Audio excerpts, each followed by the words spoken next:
محمد وعلى آلنا.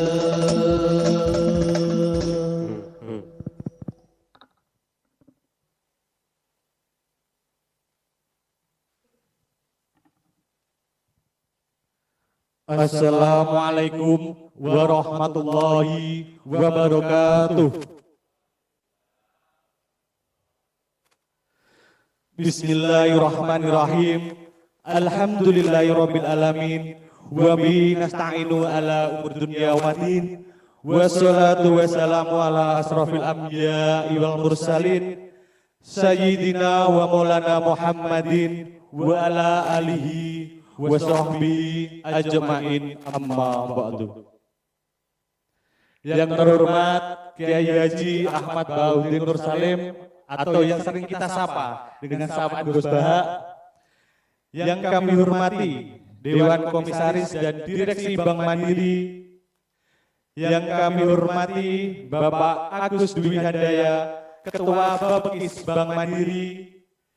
Yang kami hormati Ibu Desi Wahyuni, RCO Region 7 Jawa 2. Yang kami hormati Ibu Sulistiana, Area Head Kudus, serta mandirian di seluruh Indonesia yang mengikuti acara di sore hari ini, baik secara langsung maupun secara virtual. Pertama-tama marilah kita panjatkan puji syukur kehadirat Allah Subhanahu wa Ta'ala yang telah melimpahkan rahmat dan hidayahnya kepada kita semua, sehingga pada sore hari ini kita bisa mengikuti acara ngaji bareng Gus Baha dalam keadaan sehat walafiat, dalam keadaan bahagia tanpa kurang suatu apapun. Tak lupa sholawat serta salam kita aturkan kepada junjungan Nabi besar Muhammad Sallallahu Alaihi Wasallam yang kita nantikan syafaatnya di yaumul kiamah nanti. Bapak Ibu insan mandiri yang berbahagia, sebelum kita mulai acara pada sore hari ini, perkenalkan, saya Sigit Wahyu Nugroho, pembawa acara, akan membacakan susunan pada sore hari ini. Acara yang pertama, pembukaan. Acara yang kedua, pembacaan ayat suci Al-Quran. Acara ketiga, sambutan RCO Region 7 Jawa 2. Acara keempat, acara inti tausiah dari Gus Baha. Acara kelima, penutup. Bapak Ibu insan Bank Mandiri yang berbahagia, untuk mengefektifkan waktu, marilah kita buka acara di sore hari ini dengan bacaan umul kitab bersama-sama. Al-Fatihah. A'udzubillahi minasyaitonir rajim. Bismillahirrahmanirrahim. Alhamdulillahirabbil alamin arrahmanir rahim maliki yaumiddin. Iyyaka na'budu wa iyyaka nasta'in ihdinas siratal mustaqim. Siratal ladzina an'amta 'alaihim ghairil maghdubi 'alaihim waladdallin. Amin. Terima kasih Bapak Ibu yang berbahagia. Acara yang kedua, pembacaan ayat suci Al-Quran yang akan dibacakan oleh Saudara Hamim, MKS Unit Kudus, dengan sari tilawah Saudari Sulistiana, Area Head Kudus. Kepadanya kami persilahkan. Assalamualaikum warahmatullahi wabarakatuh.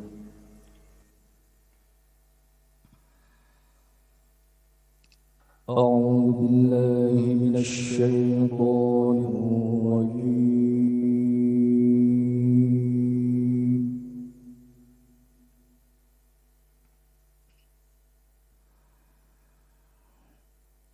بسم الله الرحمن الرحيم.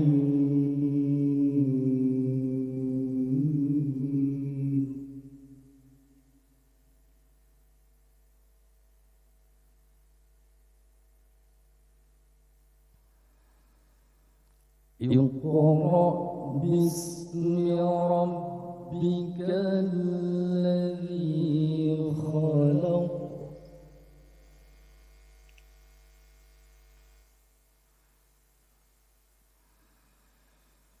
خلق الإنسان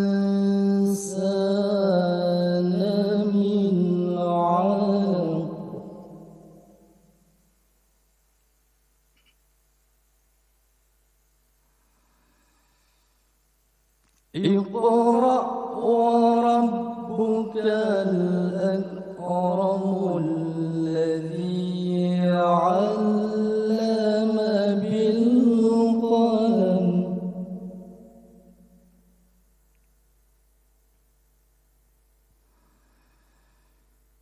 علم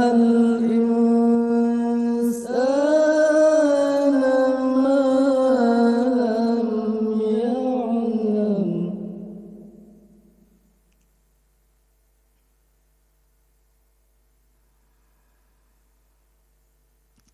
كلا إن الإنسان ليطغى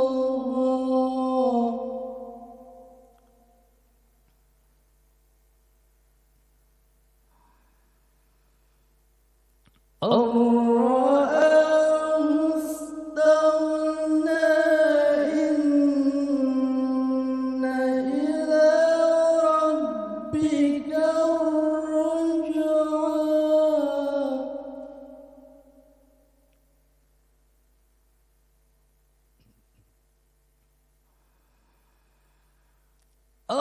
أرأيت الذي ينهى عبدا إذا صلى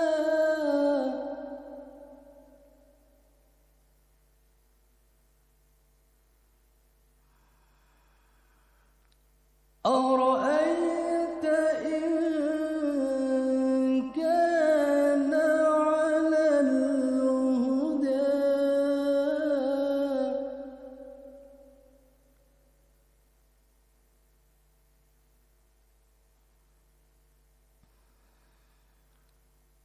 أو أمر بالتقوى أرأيت إن كذب وتولى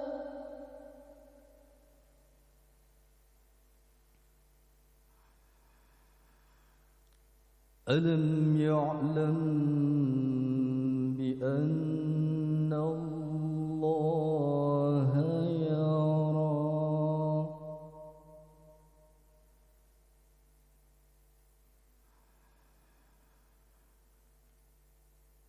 ألم يعلم بأن الله يرى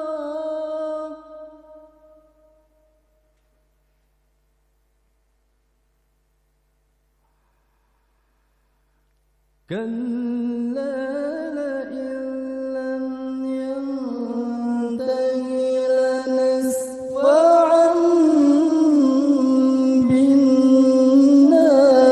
بالناصية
Aku berlindung kepada Allah dari godaan setan yang terkutuk dengan menyebut nama Allah yang Maha Pengasih lagi Maha Penyayang.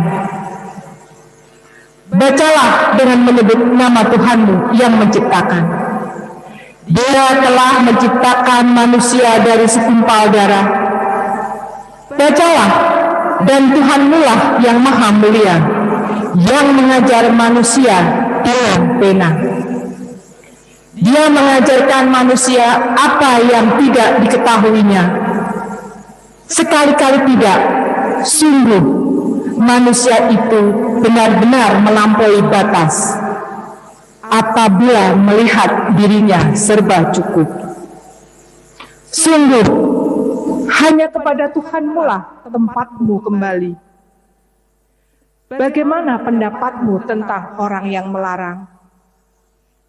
Seorang hamba ketika dia melaksanakan sholat.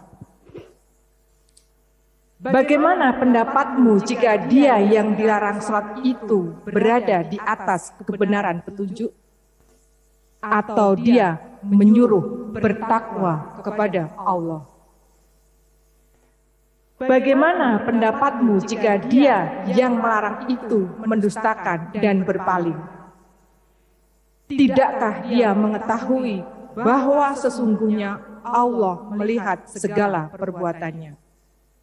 Sekali-kali tidak, sungguh jika dia tidak berhenti berbuat demikian, niscaya kami tarik ubun-ubunnya ke dalam neraka, yaitu ubun-ubun orang yang mendustakan dan durhaka. Maka biarlah dia memanggil golongannya untuk menolongnya.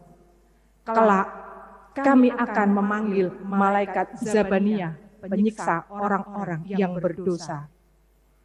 Sekali-kali tidak, janganlah kamu patuh kepadanya dan sujudlah serta dekatkanlah dirimu kepada Allah. Maha benar Allah dengan segala firman-Nya. Assalamualaikum warahmatullahi wabarakatuh. Alhamdulillahirabbil alamin. Terima kasih kepada Bapak Hamim dan Ibu Sulistriana. Semoga kita semua mendapat keberkahan dari pembacaan ayat suci Al-Quran. Bapak, Ibu, dan insan mandiri yang berbahagia, acara ketiga yaitu sambutan dari RCIO Region 7 Jawa 2 kepada Ibu Desi Wahyuni, kami persilahkan. Assalamualaikum warahmatullahi wabarakatuh. Alhamdulillahirabbil alamin. Wassalatu wassalamu ala asrafil anbiya'i wal mursalin wa ala alihi wa sahbihi ajmain. Pertama-tama marilah kita panjatkan puji syukur yang sedalam-dalamnya kehadirat Allah Subhanahu wa taala yang telah memberikan rahmat, taufik dan hidayahnya, juga kesehatan dan kesempatan kepada kita sehingga pada sore hari ini kita bisa mengikuti acara ngaji bareng Gus Baha tanpa ada suatu halangan apapun. Salawat dan salam semoga senantiasa dilimpahkan kepada junjungan kita Nabi Muhammad SAW. Yang saya hormati Gus Baha yang sudah berkenan memberikan cerahan tausiahnya yang sangat bermanfaat pada sore hari ini kepada kita semua insan mandirian. Saya juga menyampaikan terima kasih kepada Arya Kudus dan semua pihak yang telah mendukung terlaksananya acara ini. Mudah-mudahan mendapatkan balasan dari Allah Subhanahu wa taala dengan balasan yang lebih baik. Amin. Bapak Ibu hadirin sekalian, dengan kegiatan pengajian rutin atau majelis taklim semacam ini sangat penting kita adakan sebagai wahana untuk menyegarkan semangat keagamaan kita dan menyuburkan keimanan agar kita dapat menjalankan hidup dan kehidupan ini pada jalan yang benar dan diridhoi Allah Subhanahu wa taala. Ada banyak manfaat dari mendengar tentang keagamaan bagi kita. Di antaranya bisa menenangkan jiwa, menambah keilmuan, mengasah daya ingat dan konsentrasi. Dengan banyak manfaat tersebut, alangkah indah dan tenangnya hidup kita jika kita bisa mengamalkan dan melaksanakan pengajian rutin seperti ini. Karena esensi dari kehidupan kita di dunia ini adalah untuk mempersiapkan dan mengumpulkan bekal bagi kehidupan kita yang lebih kekal nanti di akhirat. Semoga kita semua selalu diberikan petunjuk dan hidayah dari Allah Subhanahu wa taala. Demikian kata sambutan yang dapat saya sampaikan. Semoga acara pada sore hari ini dapat berlangsung dengan baik, membawa banyak manfaat untuk kita, dan semoga dengan acara ini mendapatkan ridho dari Allah Subhanahu wa taala. Wabillahi taufiq wal hidayah. Wassalamualaikum warahmatullahi wabarakatuh. Alhamdulillahirabbil alamin. Terima kasih sekali Bu Desi Wahyuni atas sambutan yang luar biasa sekali. Bapak Ibu insan Bank Mandiri yang berbahagia, sebelum kita mendengarkan tausiah dari Gus Baha, ada satu performance band karya anak Area Kudus. Kepada band Area Kudus, kami persilakan.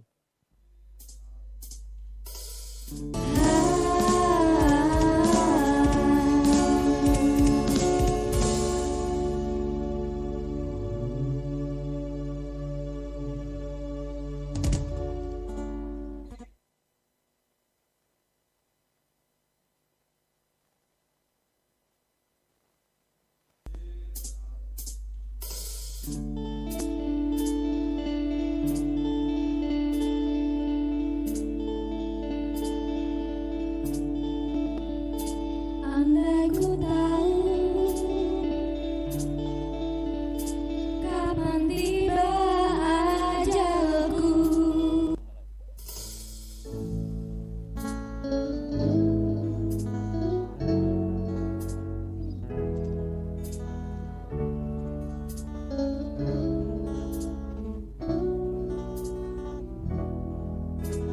dengan menyebut nama Allah, jalani hidupku dengan niatku, kemana ku menuju.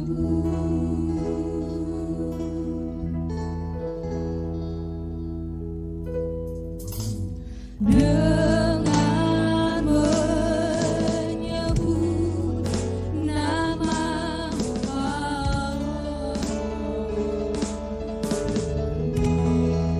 kuatkan tekadku, menembus nasibku, kemana ku menuju.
Satukan hati, bakti untuk negeri, melangkah pasti, karena kita mandiri. Satukan hati, bakti untuk negeri, melangkah pasti, karena kita mandiri.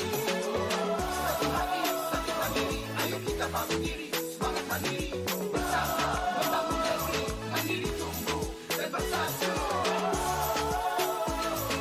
Melangkah pasti, karena kita mandiri.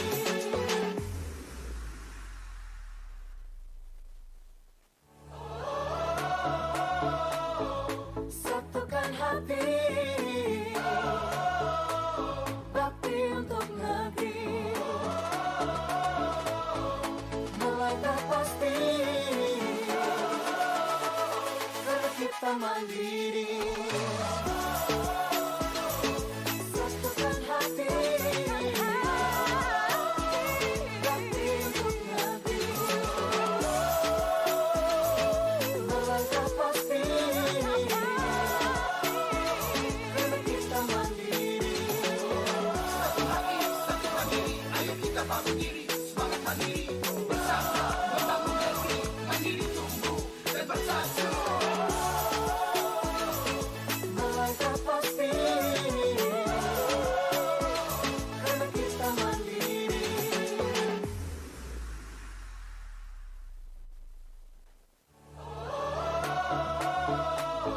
Satukan hati, bakti untuk negeri,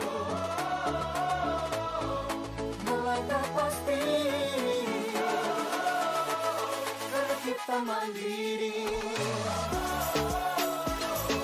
Satukan hati, bakti untuk negeri,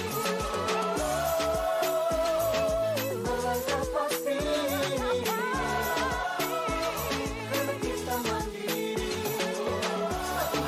Satu hati, ayo kita bangun diri, semangat mandiri, bersama membangun negeri, mandiri tumbuh dan bersatu. Melangkah pasti, karena kita mandiri.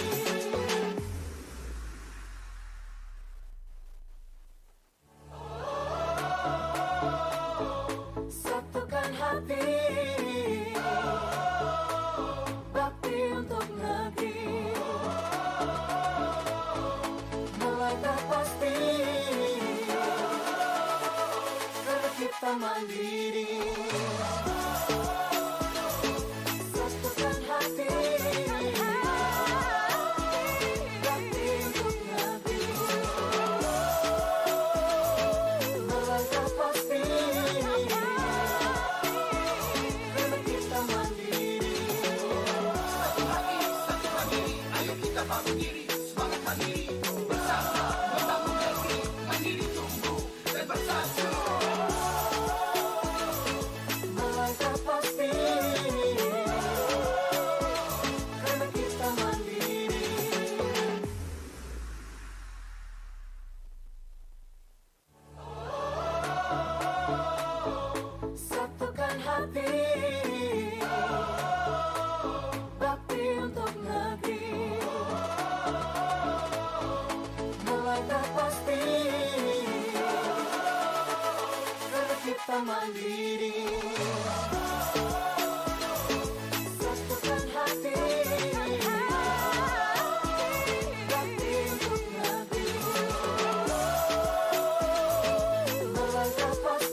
Satukan hati, bakti untuk negeri, mulai tak pasti, karena kita mandiri. Satukan hati, bakti untuk negeri, mulai tak pasti, karena kita mandiri. Satu hati, satu mandiri, ayo kita bangun diri, semangat mandiri, bersama membangun negeri, mandiri tumbuh dan bersatu. Mulai tak pasti, karena kita mandiri.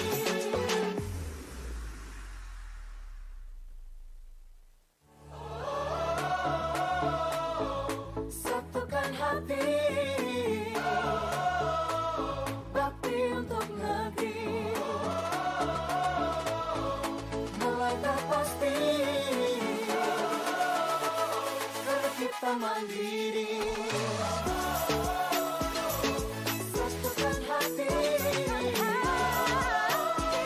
bakti untuk negeri, mulai tak pasti, karena kita mandiri. Satu hati, satu mandiri, ayo kita bangun diri, semangat mandiri, bersama membangun negeri, mandiri tumbuh dan bersatu. Mulai tak pasti, karena kita mandiri.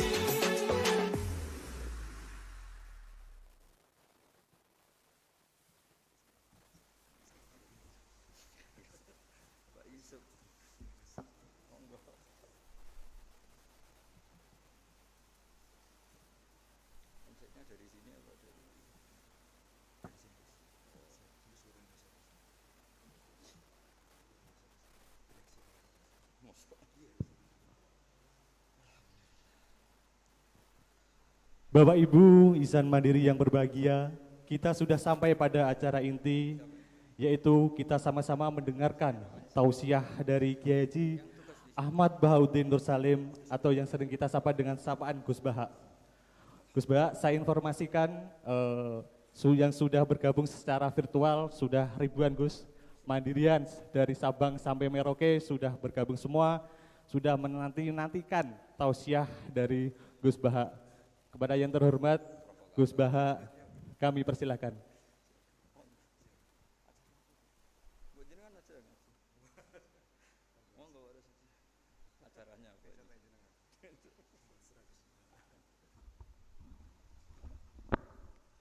Assalamualaikum warahmatullahi wabarakatuh. Bismillahirrahmanirrahim. Rabbi syrah li sadri wa yassir li amri wahlul 'uqdatam min lisani yafqahu qawli. Allahumma shalli wa sallim wa barik ala habibika Mustafaka Muhammadin wa ala alihi wa sahbihi asma'in. Nama ba'du. Semua jajaran direksi dan komisaris Bank Mandiri yang saya hormati, utamanya Ibu Desi Wahyuni selaku pimpinan Semarang, Ibu Sulistriana selaku pimpinan Kudus, Bapak, dan di sini juga hadir Bapak Rosidi dari Mabes, Bapak Abdus Syakur dari Telkom, semua yang saya hormati. Ini kalau mempersiapkan ngaji kitab Kasyifatus Sajjah dikarang oleh Syekh Nawawi. Syekh Nawawi itu ulama top Indonesia yang hidup di Mekah, juga meninggal di Mekah. Dulu di antara kearifan buyut-buyut kami, leluhur kami, itu kalau cerita itu enggak apa-apa kamu mondok di Mekah di sana, tapi bawa pohon yang hidup di Indonesia.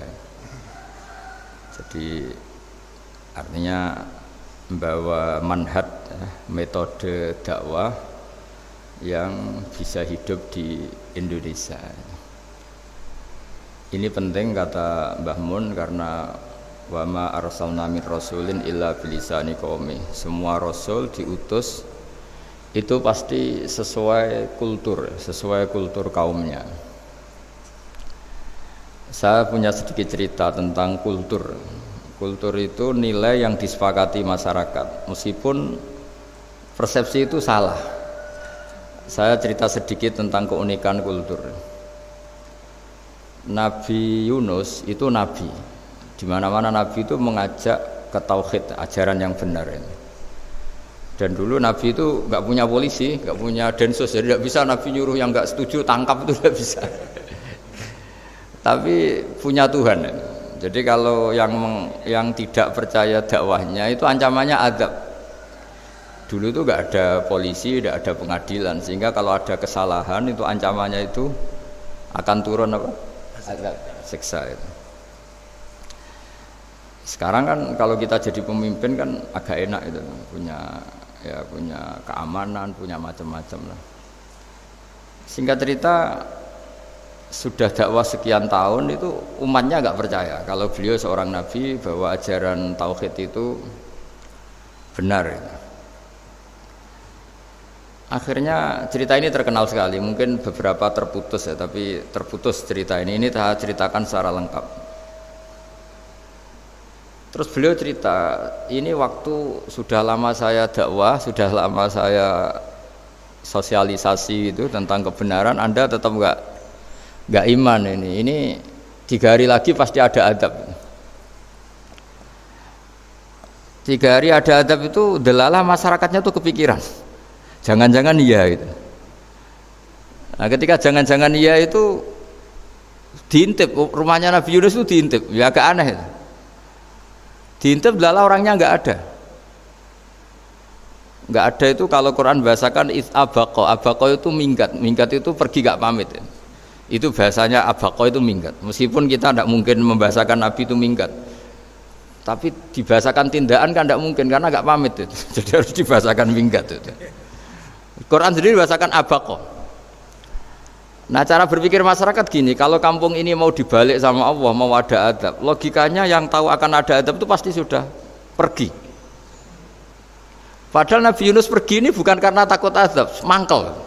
Nyai suwi gagal seminggat ya kan gitu. Jadi ada kiai minggat itu ya ada dalilnya, karena dulu itu kalau mangkel itu suami mangkel istri itu ya harus minggat, istri harus minggat. Dulu itu ya boleh, maksudnya boleh itu ya kalau darurat ya minggat sedikit lah, tidak apa-apa.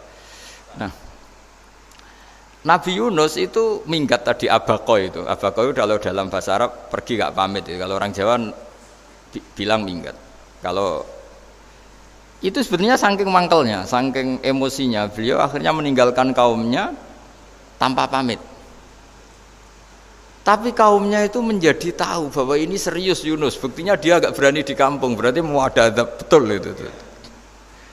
Dan efek positif dari teori itu, teori kultur tadi, kalau ada adab pasti dia pertama yang lari. Kayak dukun itu, kenapa kita tidak percaya dukun nomor itu?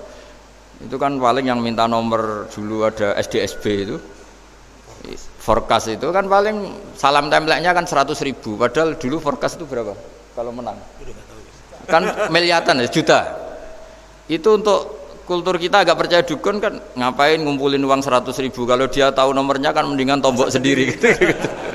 Itu kan jadi orang itu mesti punya teori umum untuk membenarkan sesuatu atau membohongkan itu. Akhirnya umatnya Nabi Yunus itu iman. Iman itu artinya percaya kalau ini tidak main-main. Buktinya Nabi Yunus gak berani di situ. Akhirnya mereka tobat. Saat itu juga mereka wiridan di lapangan, terus semua kesalahannya diselesaikan. Sampai ada rumah yang sudah dibangun permanen karena di tanah tetangga, dirobohkan saat itu juga. Bahkan ada batu yang dulu nyuri, 1-2 batu yang dulu hasil nyuri, saat itu juga dirobohkan, dikembalikan sama yang punya. Hari itu semua kedoliman diselesaikan. Ini penting saya utarakan, jadi tobat itu tidak hanya istighfar. Kalau istighfar ribet, tobatnya orang punya utang terus istighfar gitu kan ribet. Kan ribet itu. Ada punya utang terus minta maaf itu kan ribet itu, harus diselesaikan itu. Tobat diterima sama Allah.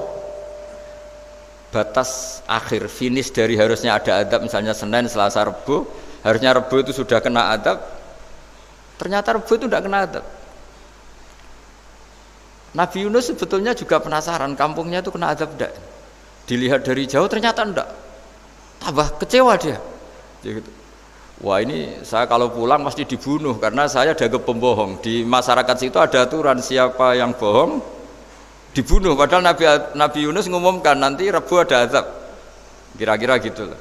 Ternyata Rebu itu tidak ada azab, makanya dia sudah di batas kampung kembali minggat lagi karena nanti pulang pasti dibunuh karena dia dianggap bohong. Ya akhirnya masyhur itu, terus dia ikut nelayan sekenanya, yang penting lari dari kampung, ikut nelayan sekenanya. Zaman itu, ini saya ulang lagi zaman itu. Nanti ini efeknya nanti ke tauhid. Zaman itu para nelayan tuh kayak sepakat. Kalau ada kapal atau perahu kok mau tenggelam, itu pasti ada yang minggat. Artinya minggat itu pergi tidak terhormat itu. Terus fasahama fakana minal mudkhadin. Nah, dulu itu orang sudah punya peradaban. Ini cerita kultur, sudah punya peradaban. Punya peradaban. Ya sekarang gini, kalau nyemplungkan salah satu kan tidak adil diundi. Ternyata yang keluar dia Nabi Yunus. Terus mereka tahu ini orang nggak pantas dikorbankan. Dan Nabi di mana-mana itu ganteng. Memang Allah itu punya sunat unik. Nabi itu harus paling ganteng di kampungnya. Nasabnya juga harus paling baik. Kabar-kabarnya juga istrinya harus paling cantik. Itu memang aturannya gitu. Nggak tahu saya. Dulu saya juga janggal. Kenapa Nabi aturannya harus gitu? Tak angen-angen di pemimpinnya LU izin itu. Maksudnya misalnya pemimpin dia pesak keriting itu kan piye gitu rasanya itu. Jadi Nabi itu pasti itu paling ganteng di kampungnya, terus dari nasab ya terbaik, terus rata-rata istrinya itu ya selain solihah itu ya paling cantik.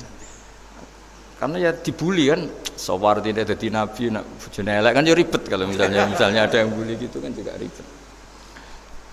Singkat cerita terus dia akhirnya ditenggelamkan, dibuang karena beliau seorang nabi. Faltaqamahul khut, beliau ditelan ya. Iltiqam itu tidak digigit, ditelan ya. Karena ditelan beliau tidak ngalami dikunyah, ditelan. Iltiqam itu ditelan.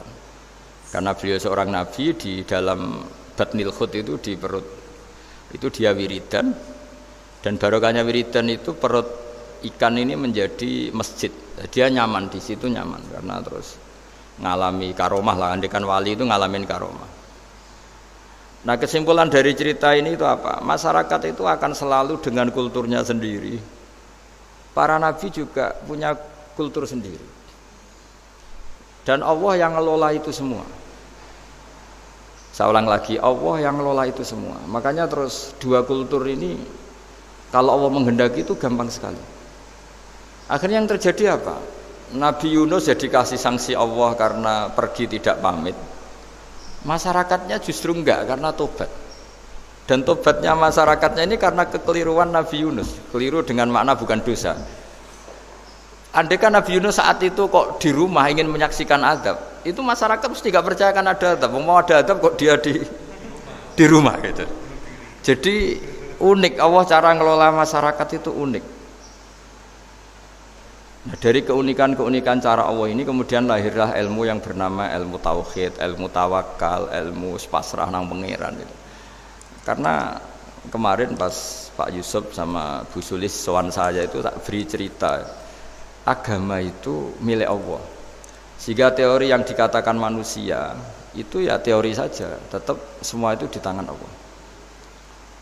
Ya saya saat itu cerita, misalnya saya ditanya, ini besi, materi besi dengan kaca itu kuat mana? Mesti kita menjawab kuat besi. Tapi saya yang mengendalikan besi dan kaca. Ternyata saya punya merencanakan menghancurkan besi, menetapkan kaca ini tak simpan, akhirnya puluhan tahun. Yang ini saya rencanakan saya hancurkan itu. Andai kan si yang menjawab tadi tahu rencana saya, mesti kuat bilang kuat kaca. Gitu. Makanya contoh paling gampang tadi. Dinosaurus itu hewan paling kuat malah musnah itu. Pitik yang nggak kuat sampai sekarang itu. Karena Allah bikin dinosaurus itu punya rencana dihancurkan itu. Sementara ayam enggak lah, gue rame-rame dunia gitu. Sehingga ya sudah. Nah, agama itu seperti itu. Agama itu sesuai rencana Tuhan. Sehingga ini cerita Nabi. Sehingga Nabi itu kadang nggak tahu bedanya antara sesuatu yang punya data, punya perangkat-perangkat untuk menuju A misalnya. Itu nggak tahu bedanya. Jadi kalau Nabi ditanya misalnya gini, onta itu lahir dari betinanya, dari indukannya bisa? Ya bisa. Lahir dari batu, jawabnya ya bisa. Kalau dia seorang Nabi pasti jawab bisa. Kalau Nabi loh ya, bukan direktur Mandiri, Nabi. Itu pasti jawabnya bisa. Jadi kalau Nabi ditanya, mata air itu keluar dari bumi kedalaman 7 meter, bisa. Keluar dari sini, dari meja, jawabannya ya bisa. Karena Nabi itu saking dekatnya Allah, tahu betul bahwa perangkat di dunia ini tidak bisa mendikte Allah. Semua itu kehendak Allah. Logika yang terbangun Nabi itu sebenarnya gampang ya. Kalau kita teliti itu, hanya gampang itu sesuatu yang benar itu pasti bisa dijelaskan secara gampang. Nah ini ngaji tauhid biar tidak terlalu berteori terus. Karena kalau saya cerita uang pinter jenengan. Dan saya tidak ingin pinter tentang uang. Tak beri contoh. Nggak, ini supaya nanti kalau sampean suatu saat meninggal ketemu mungkar nakir itu tahu cara menghadapi. Nanti tak warai tekniknya itu. Tak warai tekniknya itu. Bocorannya tadi. Makanya ada cerita agama ini baik sekali. Orang bocorkan ujian nasional itu kriminal, bisa ditangkap Pak Rosidi. Tapi agama ini pertanyaan mungkar nakir dibocorkan semua kiai. Itu nggak ditangkap sama mungkar nakir. Harusnya kan rugi karena ini pertanyaan, tapi semua kiai kan sudah membocorkan. Nanti pertanyaannya di kuburan itu man rabbuka, Tuhanmu siapa, agamamu apa. Itu kan sudah dibocorkan, tapi itu nggak dianggap kriminal. Sementara kita sekolah SD, sekolah SMP bocorkan soal itu dianggap kriminal. Padahal kalau harusnya boleh. Maksudnya kalau menuruti teori itu harusnya boleh kan. Wong pertanyaan mungkar nakir saja dibocorkan kan.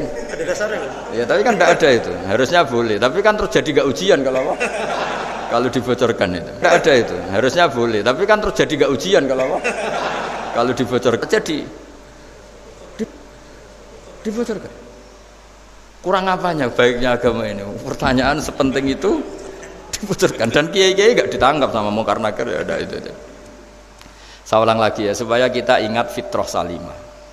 Soal Anda modern monggo lah, tapi saya sebagai kiai akan ngajari kalian tentang fitrah salimah.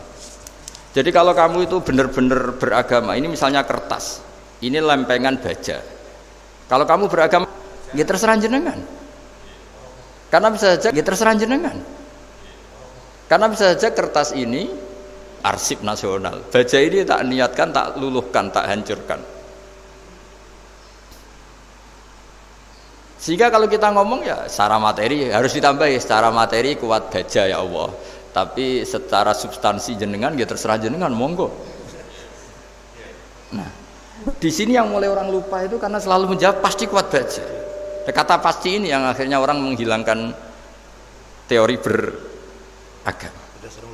Berdasar logika. Nah, akhirnya para nabi, para wali itu ditanya.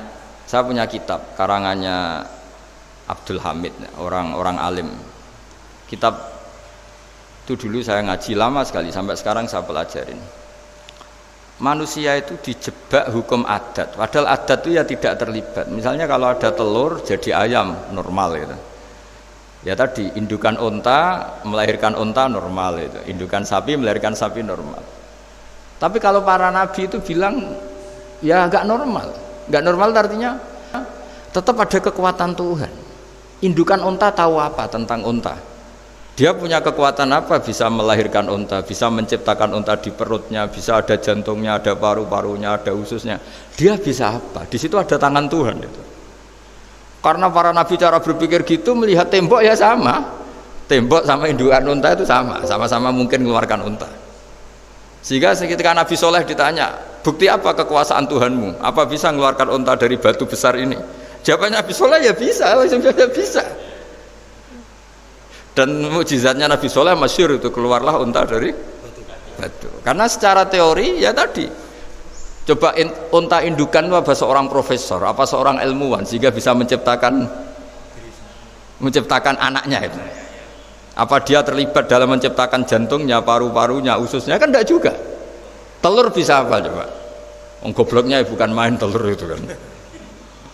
Tapi bisa mengeluarkan ayam, dia bisa apa? Nah, para nabi, para wali itu tahu semuanya itu kekuasaannya Allah. Nah, kalau karena kekuasaan Allah, bedanya apa dengan tembok? Makanya Nabi Muhammad ketika di padang pasir, semua sahabat bingung, nggak ada air, ya Nabi santai aja. Ini gimana Nabi nggak ada air, nanti orang mati kehausan. Nabi ya santai aja. Kamu ingin air katanya? Iya. Nabi nunjuk apa itu ya sudah, terus ada air. Ada yang keluar dari jemarinya, ada karena Nabi itu nggak tahu bedanya antara ini mungkin dan tidak mungkin, tuh nggak tahunya itu ya semuanya itu Allah. Kalau kamu kan nggak, wah daerah gini nggak mungkin ada air. Ini kan padang pasir. Air itu biasanya di daerah hutan gini malah berteori macam-macam. Seakan-akan tidak ada Tuhan. Jadi kalau orang nggak bakat wali pasti berpikirnya gitu. Makanya nggak wali-wali itu memang nggak bakat, karena itu kan artinya menafikan kekuasaannya Allah kan. Seakan-akan Allah tidak mampu bikin air di situ. Tapi kalau Nabi santai aja. Makanya Nabi Ibrahim ketika mau dibakar ya santai aja. Menurut beliau api bisa apa? Jadi itu meskipun hukum adat itu ya selalu berjalan. Normalnya api yang membakar, di padang pasir normalnya ya nggak ada air, normalnya batu ya nggak mengeluarkan onta. Tapi kamu jangan terjebak oleh keseharian yang Anda lihat. Tetap di balik itu ada kekuasaannya Allah Subhanahu wa ta'ala. Nah ini yang namanya iman. Dengan iman seperti itu nanti ketika kita mati itu ya santai saja. Ketika kita hidup ya tidak tahu oksigen itu apa masuk ke tubuh kita sistemnya kayak apa, jantung kita ada ikut bikin, paru-paru kita. Artinya zaman kita hidup pun sebenarnya kita tidak bisa ngelola kehidupan, itu tidak bisa. Nah kalau sama nggak bisa, nanti setelah mati juga tidak bisa. Ya sudah, ketika kita hidup yang ngelola juga Allah, ketika mati juga yang ngelola. Bedanya apa? Nah, ini di sini terus kita dilatih inna sholati wa nusuki wa mahyaya wa mamati lillahi rabbil alamin. Tapi kenapa kita ragu terhadap kehidupan setelah kematian? Karena ketika kita hidup seakan-akan kita tahu cara hidup. Makanya Allah itu tersinggung betul ketika ada orang merasa bisa ngelola cara hidupnya. Makanya kata Allah kalau gojlok orang-orang yang kepedean itu, kalau kamu top, jangan mati. Itu falaula in kuntum ghaira madinin tarji'unaha in kuntum shadiqin. Kalau kamu merasa top itu jangan mati. Di mana-mana mati itu tidak top. Falaula idza balaghatil khulqum wa antum khina idzin tanzurun. Mbok ketika nyawa kamu sudah sampai kerongkongan, kamu tarik lagi supaya kamu tidak mati. Mati itu tidak top. Katanya kamu top kok mati. Jangan mati. Kalau top itu jangan mati, jangan miskin, jangan tua, jangan jadi jelek. Pokoknya top terus gitu. Itu digojlok sama Allah. Tapi orang itu lupa bahwa nah ketika sehat begini kita seakan-akan ngelola kehidupan. Nah gara-gara merasa ngelola seakan-akan kalau mati lalu saya gimana ya kalau mati? Di kuburan ngapain ya? Terus ngantornya gimana, kerjanya di mana? Ya udah usah begitu. Nah ini di sini pentingnya tauhid. Orang dilatih berpikir al-khalqul awal. Afa'ayina bil khalqil awal. Kalau dalam bahasa Yasin disebut kul yuhyihal ladzi ansha'aha awwala marrah. Jadi agama itu orang dilatih membayangkan pertama hubungan kita dengan Allah. Misalnya manusia pertama itu siapa? Adam. Adam bisa berpikir, bisa berlogika, bisa jalan-jalan, bisa macam-macam. Tapi andaikan Anda jadi Nabi Adam, mesti melihat kekuasaannya Allah itu begitu nyata. Karena saya materinya dari tanah, ternyata saya bisa berpikir. Betapa kudrohnya Allah, kekuasaan Allah, tanah yang benda mati bisa berpikir. Sekarang jadi saya. Sehingga ketemu, kira-kira Nabi Adam kalau ketemu tanah itu ya, kalau mau maksiat, wah ini tanah ini pasti komplain.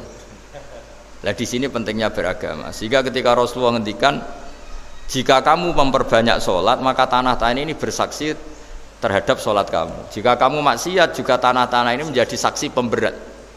Itu kamu tidak jagal sama sekali, karena manusia pertama yang bernama Adam yang bisa berpikir itu materinya dari tanah.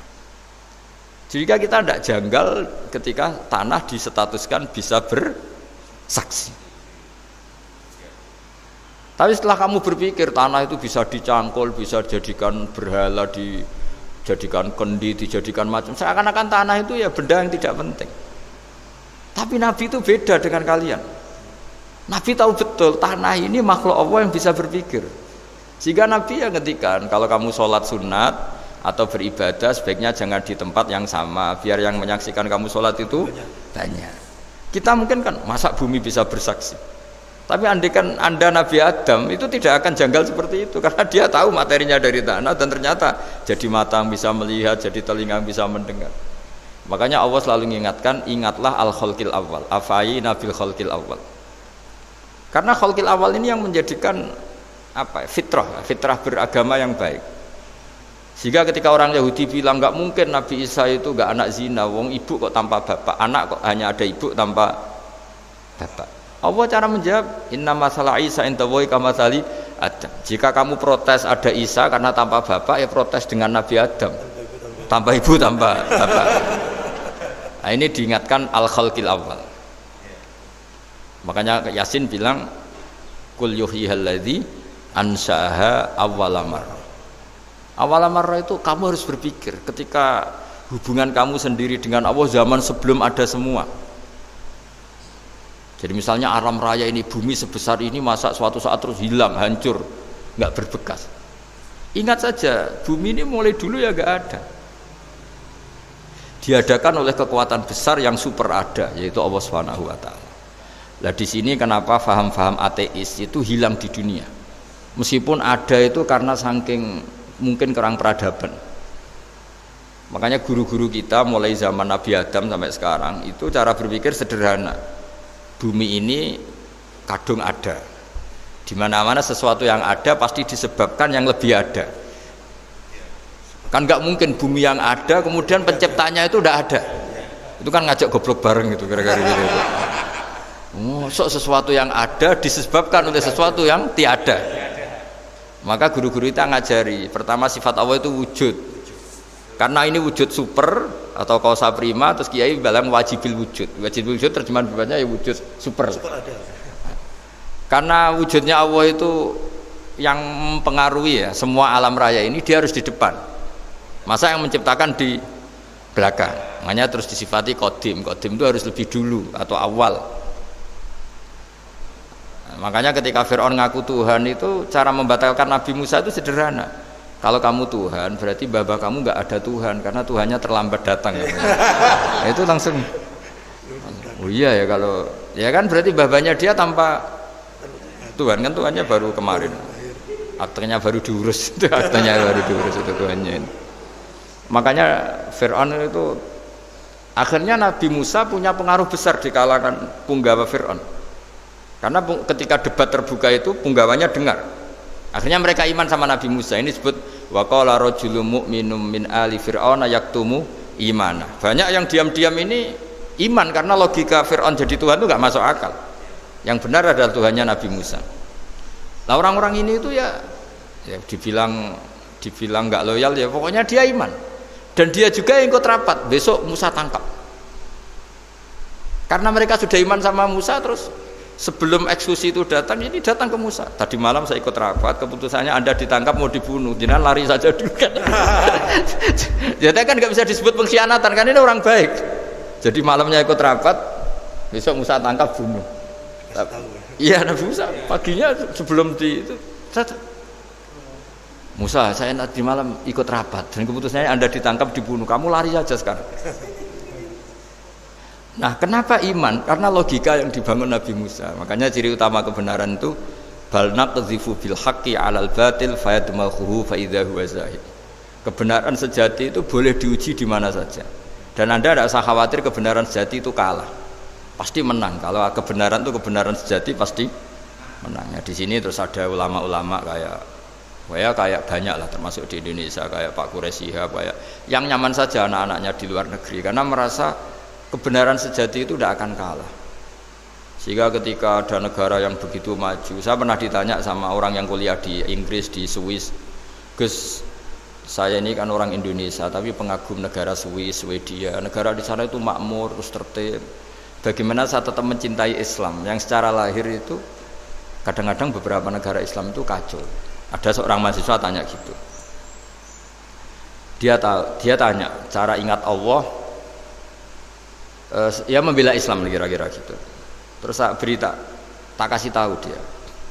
Ketika Anda muji negara-negara itu makmur, sejahtera, itu sebetulnya tetap utang jasa terbesar itu sama Tuhan. Pejabat bisa apa ketika Allah misalnya nggak bikin air? Negara bisa apa misalnya ketika Allah itu nggak bikin oksigen? Tetap semua ketertiban itu karena kehendak Allah. Berarti utang jasa kamu di negara manapun tetap sama Allah, bukan pada yang lain. Bahwa ada hukum sosial manusia, oke lah, kedua, ketiga, harus terima kasih. Hanya dia sadar. Nah masalahnya kita ketika di negara yang makmur gitu, pikiran kita oh, presidennya hebat, menterinya hebat, tata sosialnya hebat. Oke, nggak apa-apa, muji manusia itu nggak apa-apa.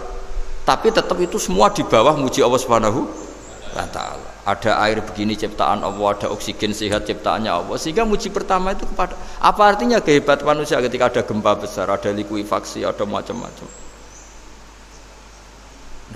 Nah, maksud saya ngaji di sini, ingat Allah itu dengan cara seperti itu.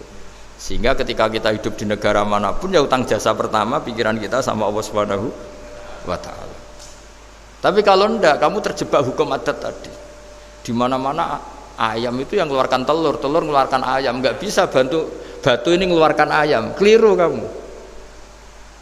Ketika ayam mengeluarkan telur, memangnya ayam itu bisa?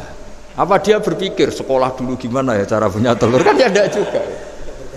Tidak bergerak juga. Apa ketika mata kamu bisa melihat terus kamu merencanakan gimana ya mata supaya bisa melihat? Ya tahu-tahu sudah melihat. Nah, di sini disebut afa'ayina bil khalqil awwal ansa'aha awwalan marrah wa huwa alladhi yabda'ul khalqa tsumma yu'iduhu wa huwa ahwanu alaih. Allah selalu mengingatkan. Nah, iman yang baik itu iman yang seperti saya utarakan tadi. Kamu ingat kekuasaan Allah ketika belum ada apa-apa. Kalau belum ada apa-apa ya Allah bikin manusia itu dari tanah, bikin ayam ya dari tanah, bikin sapi ya dari tanah. Bahkan semuanya dari ketiadaan. Nah, dengan iman seperti itu, nanti kalau kamu ngaji hadis, Nabi bisa mengeluarkan air dari apa? Dari jemarinya. Terus Nabi Ibrahim dibakar gak apa-apa. Nabi Soleh bisa mengeluarkan unta dari batu besar. Nabi Musa bisa menyibak laut hanya dengan tongkatnya. Itu semuanya kamu tidak jangka. Karena tadi ingat bahwa kekuasaan Allah itu tidak terbatas. Itu cara iman yang benar. Sehingga nanti ketika kita mati juga gitu. Ketika kita hidup ya tidak bisa ngatur jantung kita, paru-paru kita. Pasti sama lah. Setelah kita mati juga tidak bisa ngatur. Yang hanya ngatur Allah Subhanahu wa Ta'ala. Hidup kita dalam kendali Allah, mati kita dalam kendali Allah. Ya sudah, terus kita mati ya nyaman saja. Saking nyamannya itu orang-orang soleh kalau mati itu jarang berdoa. Bukan karena apa-apa. Kalau berdoa itu resikonya kan gini, mustajab ndak ya, dikabulkan ndak itu. Itu menjadikan setan punya peluang masuk, diganggu. Makanya ajarannya Nabi, mangkana akhiru kalamihi la ilaha illallah wa fi riwayatin Allah dakhalal jannah. Jadi kalau mau mati bersaksi saja, sudah ini enggak saatnya berdoa, saatnya bersaksi. Makanya hanya disuruh bilang Allah, Allah, Allah. Dan supaya ini menjadi akhir kalimat. Sehingga nanti keren lah. Ketika ketemu Allah, apa akhir kalimat kamu yang kamu lafadzkan? Allah, Allah. Sehingga di kitab-kitab diterangkan, ketika orang tua kamu mau mati sudah bilang Allah, jangan tanya catatan hutang di mana ya, tabungannya di mana ya. Terakhir jawab mandiri terus mati lah. Gak boleh ditanya lagi. Sekali ditanya nanti akhir kalimatnya mandiri. Nah, itu nggak boleh. Jadi sekali sudah bilang Allah jangan ditanya lagi. Pak, tabungannya di bank mana? Gak boleh. Bahayanya sekali jawab mandiri terus mati berarti akhir kalimatnya itu ya mandiri. Makanya harus akhir. Jangan nanti statusnya itu mangkana akhiru kalami, memang akhir dari yang dikatakan itu kata Allah. Nah sebetulnya teks hadis itu la ilaha illallah. Ini pinternya Kiai Jawa. Lagi-lagi kembali ke kultur. Kiai Jawa itu kiai yang bisa modifikasi kultur. Sebetulnya kalimat hadis itu yang masyhur, itu yang populer itu la ilaha illallah. Tapi Kiai Jawa itu, dan itu ngikuti kitab-kitab Arab juga, kitab-kitab. La ilaha illallah itu resikonya tinggi karena di situ kan tiada Tuhan yang berhak disembah kecuali Allah. Ada kata la ilaha ini. Nah takutnya pas la ilaha sudah mati. Nah karena itu ada resiko la ilaha gak khatam, berarti tiada Tuhan. Nah, sehingga karena ini dianggap riskan, Ya, terus kiai Jawa ngajari sudah lah, enggak usah kepanjangan ya sudah Allah. Jadi itu sudah agak-agak rekayasa lah, agak-agak istihad gitu. Maksudnya istihad itu sebenarnya teks panduannya itu la ilaha illallah. Teks panduannya. Tapi kiai-kiai itu tentu yang paling tahu tentang kehendak Nabi karena nekuni ilmu itu lama sekali. Kita ngikuti cara-cara yang ditentukan para kiai. Karena tadi la ilaha illallah itu kan ada kalimat yang tadi ya, tiada Tuhan kan. Nah, kata tiada Tuhan ini yang dianggap riskan kalau nggak hatam. Daripada potensi itu terus kiai-kiai ya agak-agak improvisasi lah, itu memang ya sudahlah Allah. Nah, supaya itu menjadi akhir kalimah, ya saya ulang lagi menjadi apa? Akhir kalimah. Setelah itu kata kitab-kitab jangan tanya hal lain. Ya, sekali ditanya nanti dia akan ngelafatkan hal lain itu. Ya tadi misalnya tabungannya di mana gitu. Kan bisa jawab sini. Nah, yang ribet kalau wong kuno itu ning laci, ning sorogan. Berarti kalimat terakhirnya ya laci sorogan itu. Nah, sehingga terus itu pinternya guru-guru kita. Jadi saya ulang lagi ini yang terakhir saya pesen, latihlah iman seperti imannya para ulama, para aulia, syukur-syukur yang dekati imannya para nabi. Itu cara berpikir tuh al-khalqul awal. Afa'ayina bil khalqil awal. Qul yuhyihal ladzi ansaha. Nah, yang terakhir saya pernah ditanya, ya agak gojekan, agak guyon, tapi saya ditanya. Saya itu enggak bisa melihat, Gus. Aneh orang Afrika itu. Kan misalnya ada Miss Afrika itu. Di sana itu orang paling cantik. Malah kadang itu ada kriminal gitu, karena orang Afrika merkosa Miss Afrika. Itu kata orang Indonesia, Gus, dikekno aku ora doyan gitu. Itu kan. Itu lah ini kan secara syariat mungkin lelaki itu punya rasa dengan perempuan itu ya kalau berpakaian serono atau gimana secara teori. Tapi sebetulnya oke itu benar. Tapi sebetulnya ada ansaaha awala bar. Orang Indonesia itu didesain gak suka orang Afrika. Orang Afrika ya didesain gak suka orang Indonesia. Sehingga orang-orang Afrika kalau melihat orang Indonesia yang caling cantik mungkin ya iskal. Wong cempeh kayak gampang gitu kok cantik gitu. Mungkin perasaannya cowok-cowok Afrika ya gitu. Itu cantiknya di mana? Orang Indonesia kebalik kan? Kalau cowok-cowok Indonesia ngelihat Miss Afrika itu cantiknya itu nangdi gitu. Kok sampai ada pemerkosaan tuh apa itu? Nah, itu menunjukkan Allah yang Maha Kuasa. Allah itu mendesain gennya orang sana. Beda dengan kita. Ya itu bukti bahwa Allah itu nggak bisa, ya sudah semuanya itu Allah yang mendesain. Itu bukti bahwa manusia itu bisa apa di depan orang kayak Afrika kok disuruh bilang cantik, kita kan protes. Cantiknya di mana? Mungkin orang sana juga protes ke kita. Orang Jawa cempeh itu kok cantiknya dia. Itu orang-orang Indonesia kalau melihat bule cantik itu kan ketemukan janggal. Orang-orang Jogja, bule wayune nang ndi gitu. Kulitnya gitu kan sama mereka juga bilang kita mungkin seperti itu. Itu namanya didesain ansaaha awal apa? Marrah. Sudah memang desainnya seperti itu. Nah di sini supaya kita ingat. Nah, ingat bahwa hati juga gitu. Ketika kita cinta istri itu janggal betul kalau terjadi konflik. Tapi kalau sedang konflik itu janggal betul terjadi perdamaian. Nak lagi mau ngangkel itu ya problem betul. Nah ini di sini pentingnya iman. Orang terus disuruh berdoa ya muqallibal qulub tsabit qalbi ala dini, karena kita tidak tahu cara berpikir. Ada perempuan cantik sering merengut, pecintanya ya banyak, dianggap pemikir serius. Tapi kalau baru gedeng namanya ya merengut, bukan pemikir. Orang senyum itu kita seneng gitu. Tapi kalau baru gak seneng, murahan guyu. Itu jadi manusia itu unik.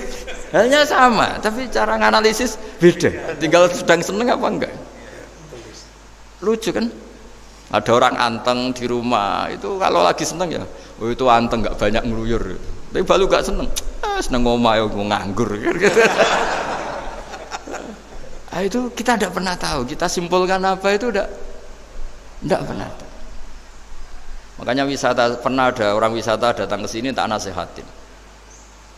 Orang wisata itu kan seneng di kampung-kampung yang terbelakang gitu, melihat orang manusia pohon, melihat apa. Terus saya bilang, itu kan kasihan kan, masa manusia jadi objek. Bahkan bayangannya ya kalau mereka jadi modern jadi gak menarik kan. Padahal kita yang orang pendidikan kan inginnya mereka terentas lah dari kultur itu. Ya itu kan gak sambung kan. Yang satu bilang unik, masyarakatnya masih unik, masih naik-naik pohon. Tapi bagi orang pendidikan kan tersiksa kan. Ini bangsa kita, warga kita kok masih seperti itu. Makanya orang wisata itu nasihati, kamu ke sana itu niat melihat apa niat mengentas? Kalau niat mengentas, tak jamin ada pahala. Enggak Gus, mau niat mengentas katanya. Niatnya baru sekarang apa mulai dulu-dulu? Baru sekarang setelah Ya ini cerita dari manusia itu semudah itu, Pak. Nah, setelah kamu ngaji ini, kamu tidak akan janggal terhadap kenapa Nabi itu begitu santai. Ketika tadi makanan misalnya satu wadah itu cukup untuk orang 300. Sampai Jabir yang ngundang Nabi kan hanya kambing kecil. Cukup orang 6, ternyata Nabi ngajak orang 300 lebih. Tapi Nabi bilang ya sudah semuanya makan cukup. Kata-kata Nabi kan zaman dulu belum ada beras, belum ada Allah itu bisa kok ngenyangkan malaikat tanpa makan gitu. Susahnya apa ngenyangkan manusianya dengan nasi sedikit itu ya Nabi ya santai aja, semuanya kenyang santai. Ya ini itu iman-iman yang sudah benar-benar awal amarah sudah. Allah tidak harus terdikte oleh nasi. Kalau nasi sedikit harus cukup orang sedikit. Kalau banyak harus orang banyak. Allah tidak perlu kena aturan itu semua. Tidak perlu. Saya ini Tuhan kata kok kamu atur itu gimana? Tidak bisa. Saya Pak Bakar karena hanya ngaji ini insya Allah Anda setelah baca mukjizat keramat itu tidak istilah. Ya, saya kira demikian. Assalamualaikum warahmatullahi wabarakatuh. Waalaikumsalam warahmatullahi wabarakatuh. Terima kasih sekali Gus Baha atas tausiahnya. Terinfo dari panitia ada ratusan pertanyaan Gus. Tapi ya sudah ditulis panitia 2 pertanyaan ya Gus. Wah banyak betul. 2 Gus. Baik, saya bacakan langsung 2 atau satu-satu Gus? Langsung 2 aja. Baik, pertanyaan pertama dari Pak Andi, perwakilan dari Blora Gus. Perkembangan sekarang ini banyak penceramah yang muncul, namun terkadang terjadi perbedaan pendapat di antara mereka, sehingga umat yang baru belajar agama seperti kaum milenial menjadi bingung harus mengikuti pendapat ulama yang mana. Bagaimana menyikapi hal tersebut Gus? Pertanyaan pertama. Pertanyaan kedua dari area Solo Gus, dari Ahmadi Nugroho. Bagaimana cara kita berbakti kepada orang tua yang sudah meninggal, di mana semasa hidup orang tua kita pernah meninggalkan sholat? Pernah meninggalkan? Pernah gampang. Ya. Kalau sering itu. Pertanyaannya, apa yang harus dan sebaiknya kita lakukan sebagai anak Gus? Enggak Gus.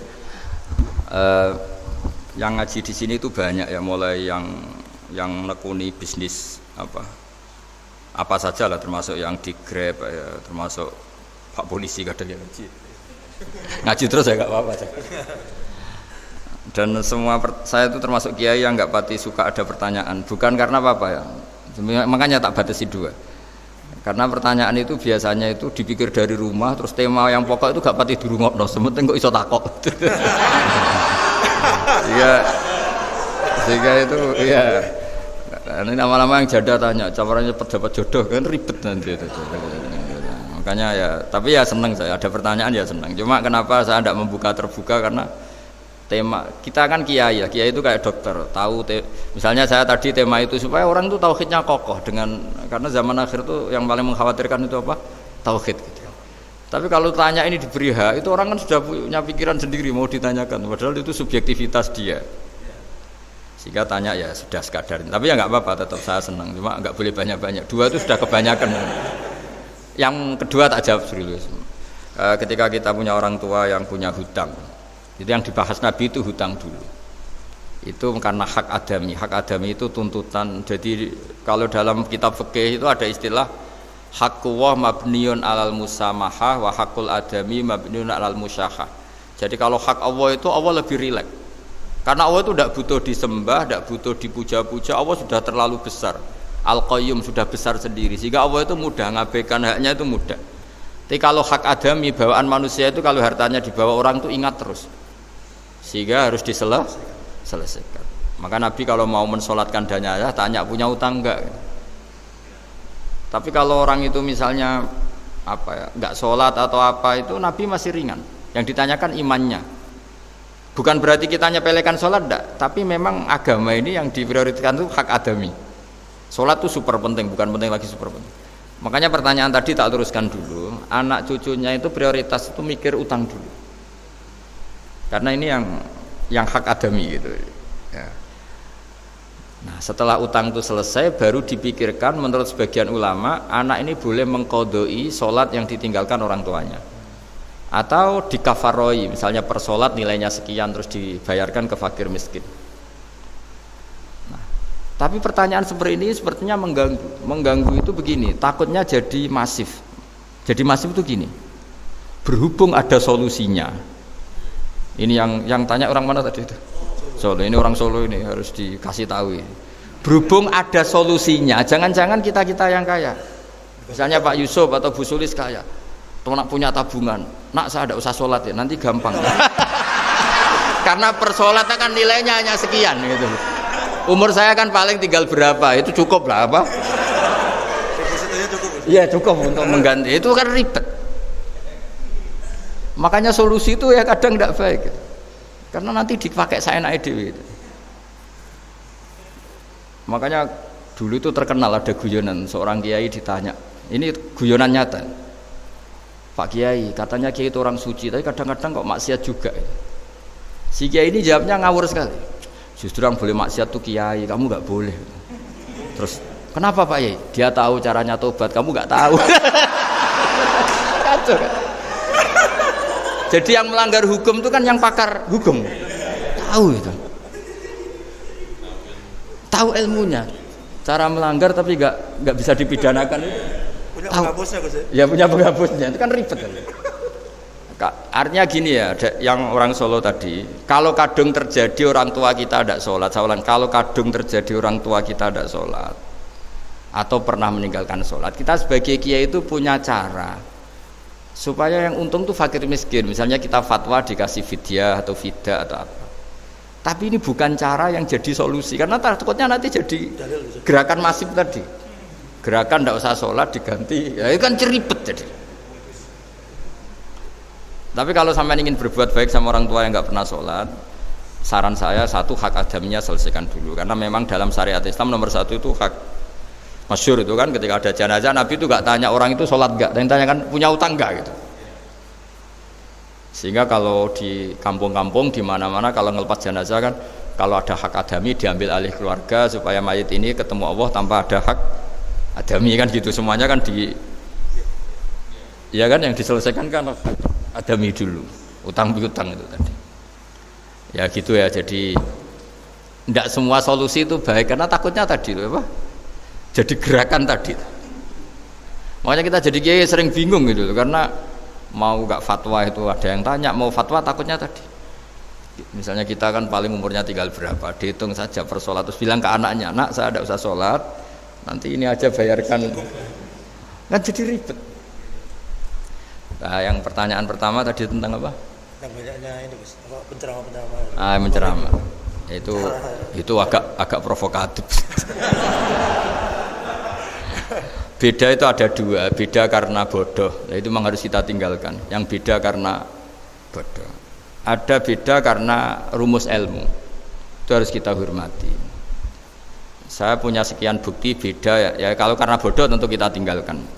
Tapi kalau karena rumus ilmu yang beda, misalnya gini, saya kiai yang lama di kota, saya akan lama kerja di Jogja. Mungkin perasaannya orang kota itu kalau ketemu tetangga, misalnya saya kiai, udahlah kalau ketemu tetangga itu gak usah tanya. Ya kalau ketemu biasa aja, tidak usah tanya, tidak usah ramah, biasa aja. Itu mungkin bagus nasihat itu di kota, karena kalau di kota itu ketemu tonggo takok badhe tempundi mau kemana itu ganggu privasi. Sehingga bagian dari kebaikan baik sama tetangga ya jangan tanya, karena itu ganggu apa? Privasi. Tapi kalau di kampung dianggap sombong kan nggak tanya. Nah hal-hal seperti ini itu perbedaan karena ilmu. Memang di kota kulturnya seperti itu, di kampung seperti ini. Nah itu bukan perbedaan karena kondisi muqtadul hal, memang kondisinya berbeda. Ya, kondisinya apa? Berbeda. Misalnya saya sebagai kiai kan bayangkan kiai itu suka lah ngaji ibadah itu. Terus kamu karena orang kota sukanya pizza terus Gus kesini Gus ayo naik makan pizza bareng kan saya malah terganggu. Kamu niatnya hormat tapi ganggu karena nah. Sehingga dulu sahabat ini cerita sahabat ada sahabat yang ditanya tabiin itu generasi setelah sahabat sifli wajah Rasulillah tolong jelaskan ke kami wajah Rasulillah Shallallahu Alaihi Wasallam. Ini sahabatnya nangis. Oh maaf sekali, saya tuh gak pernah melihat wajahnya Nabi meskipun saya berpuluh-puluh tahun jadi sahabat. Juga gak pernah sowan Nabi. Saya sering jamaah sama beliau. Ditanya kenapa? Saya tuh sungkan. Beliau terlalu wibawa. Jadi bentuk penghormatan sahabat ini ke Nabi justru gak berani melihat wajahnya. Dan bukti penghormatan pada Nabi dia gak pernah sowan. Nabi itu punya anak, punya istri, punya cucu. Kalau sowan tuh ganggu. Jika dia cara berpikir ya itu bentuk hormatnya. Ya itu ya sah saja mau dia cara berpikir ditakdir begitu. Tapi ada beberapa sahabat yang justru saking cintanya sering melihat wajah Nabi, sering sowan Nabi. Itu haknya mau dia cara berpikir begitu. Ya kira-kira seperti itu. Jadi perbedaan itu ada dua. Ada yang karena bodoh, itu tidak kita ikuti. Tapi ada perbedaan karena pengetahuan. Ya kalau karena pengetahuan harus kita ikuti karena memang itu ya itu kan urusan sudut pandang. Dulu ketika Mekah dikuasai Sayyidina Umar setelah Fathu Mekah dan Umar sudah kuat betul, itu banyak sahabat yang dulunya orang Mekah itu sama Umar disuratin, cobalah kembali ke Mekah. Di Mekah itu kamu sholat di Masjid Haram sebagaimana 1000 sholat. Sekarang Mekah aman milik kamu, silahkan kembali ke Mekah. Tapi jawabnya sahabat tuh nggak mau. Paling di Mekah hanya dapat pahala 1000 sholat. Tapi kalau mengislamkan orang di daerah-daerah pedalaman itu dakbul ambiya. Ciri khas Nabi itu yang membenarkan orang itu, bukan di satu tempat. Terus sampai nambahi surat ini, wa alam anal ardo lam tuqaddis ahad, dan bumi itu tidak bisa loh mensucikan orang. Abu Lahab itu orang Mekah, Abu Jahal orang Mekah, tapi tetap begitu. Akhirnya jenis ini berpikir ya sudah lah, gak di Mekah gak apa-apa. Andai kan Mekah itu bisa mensucikan orang, gak ada Abu Jahal, gak ada Abu Lahab. Akhirnya para sahabat gak kembali ke Mekah, tapi berkelana ke Syria, ke Sam. Akhirnya ada Islam di mana-mana. Tapi ada juga yang Mekah itu kota suci, harus diisi orang-orang suci supaya yang brengsek-brengsek gak di sana. Ya sudah, cara berpikir begitu. Nah ini cerita ya. Jadi sudah, kalau perbedaan karena ilmu, ya sudah memang karena ilmu. Nah itu nggak apa-apa. Nah kalau sampean tanya, lalu bedanya apa Gus? Yang beda karena ilmu karena ya lihat saja, kalau dia orang pinter bacanya banyak berarti bedanya karena ilmu. Tapi kalau nggak pinter kok berbeda ya berarti karena nggak tahu memang. Ya kira-kira seperti itu. Baik, terima kasih sekali Gus Baha atas tausiah dan jawaban pertanyaan dari rekan-rekan semua. Alangkah lebih afdolnya Gus Baha ditutup dengan doa dari Gus Baha. Bismillahirrahmanirrahim. Nahmaduka ya ghafuru ya syakuru wa sholli wa sallim wa barik ala habibika Mustafa Muhammadin wa ala alihi wa sahbihi wa sallam ajmain. Allahumma ij'alna ya mimman ta'a ilaika ya man ta'a khalqaka ilaika wa mimman yafirru ya wa fi ibadika ilaika aminin mutmainnin ya Allah. Alladzina ya wala khaufun alaihim wa lahum yahzanun. Ij'alna ya aminin salimin mu'afin min kulli bala'in dunyal akhirah waj'al baldatan Indonesia afiatan ya minal balaya wal fitan. Allahumma ij'al a'malana khalisatan liwajhikal karim wa murabatan fika yu'la fiha kalimatukal ulya wa dzikrukal ulya innaka antan nasir fa ni'mal maula wa ni'man nasir. Ighfir lana zallatina wa khati'atina ya Allah. Rabbana la tu'akhidna in nasina wa akhtana. Rabbana la tahmil 'alaina isran kama hamaltahu 'alal ladzina min qablina. Rabbana la tuhammilna ma la taqata lana bihi wa'fu 'anna waghfir lana warhamna anta maulana fansurna 'alal qaumil kafirin. Rabbana atina fid dunya hasanah wa fil akhirati hasanah wa qina adzabannar. Sallallahu alaihi sayyidina Muhammad sallallahu alaihi wa sallam. Subhana rabbika rabbil izzati amma yasifun. Salamun alal mursalin walhamdulillahi rabbil alamin. Alhamdulillahirabbil alamin. Sekali lagi kami terima kasih kepada Gus Baha atas ilmu yang sudah diberikan kepada kita semua. Semoga setelah dari acara pengajian yang luar biasa ini, kita bisa menjadi hamba Allah yang lebih baik, lebih dekat dengan Allah dan mendapatkan berkah barokah dari Allah.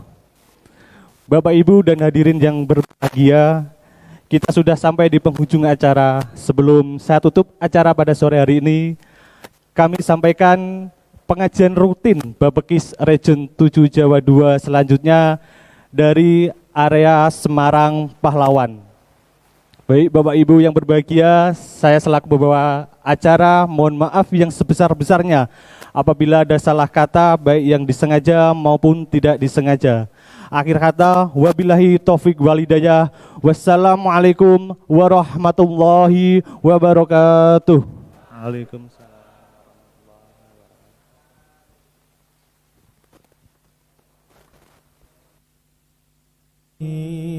على سيدنا محمد وعلى آل محمد وأصحاب محمد اللهم صل على سيدنا محمد وعلى آل محمد وأصحاب محمد.